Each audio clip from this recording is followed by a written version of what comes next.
Hello and welcome to Happy Home. Myself Dr. Khushi Datani and this is the part 9 of our winter health series. आज हम ये देखेंगे कि क्यों सर्दियाँ आते ही नाक में से पानी निकलना शुरू हो जाता है और क्यों ज़्यादा हमें छींकें आती है विंटर्स में। जैसे कि हमने पार्ट 7 में देखा था कि नॉर्मली हमारी रेस्पिरेटरी सिस्टम का क्या काम होता है और कैसे फंक्शन करती है। नॉर्मली नोज़ एक फ़िल्टर की तरह काम करता है और जो हम एयर इनहेल करते हैं वो उनको वार्म करता है और ह्यूमिडिफाई करता है। और जो सीलियाज होते हैं वो माइक्रो ऑर्गेनिज्म को ट्रैप करते हैं और फर्दर इन्फेक्शन होने से प्रिवेंट करते हैं। अभी हम पैथोलॉजी देखेंगे कि क्यों सर्दियों में हमें ज़्यादातर ये सर्दी ज़ुकाम होता है विंटर्स में। फर्स्ट रीज़न है cold and dry air.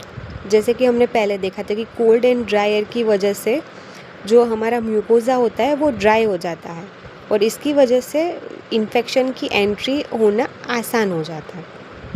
Second है रिड्यूस सीलियरी एक्टिविटी। विंटर्स में जो सीलिया होता है उसका फंक्शन स्लो डाउन हो जाता है। उसका फंक्शन स्लो डाउन क्यों होता है? क्योंकि विंटर में टेम्परेचर लो होता है। लो टेम्परेचर की वजह से जो सीलिया का मूवमेंट होता है वो कम हो जाता है। इसकी वजह से जो वायरस का क्लियरेंस होना चाहिए वो नहीं होता है और इसकी वजह से इन्फेक्शन होने के चांसेस बढ़ जाते हैं। फिर है इंक्रीज वायरल सर्वाइवल।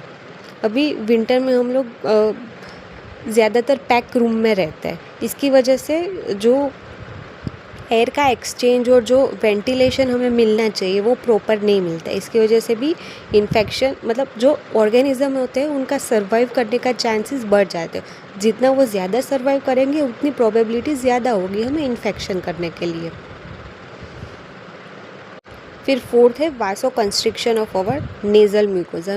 जो नाक की म्यूकोजा होती है वो नैरो कर जाती है। नैरो होने के कारण वहाँ का जो ब्लड फ्लो होता है वो थोड़ा कम हो सकता है विंटर्स में। इसकी वजह से जो हमारे फाइटर सेल्स होते हैं जो इन्फेक्शन से फाइट करने के लिए हमें चाहिए वो उतने नहीं मिल सकते जितना नॉर्मली होने चाहिए। इसकी वजह से भी हमें इन्फेक्शन होने के चांस बढ़ जाते हैं।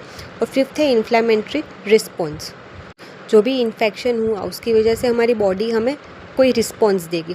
ये रिस्पॉन्स में क्या होगा कि जो सिक्रीशन है वो बढ़ जाएगा, इडिमा हो जाएगा, मतलब नाक में से पानी निकलना शुरू हो जाएगा, छींकें आएगी। ये बॉडी की नेचुरल डिफेंस मैकेनिज़्म है जो इन्फेक्शन को बाहर निकालने की ट्राई करती है अपने से, ताकि आगे जाके ये लंग्स को इन्फेक्ट ना करे। सिम्टम्स हम नेक्स्ट वीडियो में देखेंगे। Bye bye.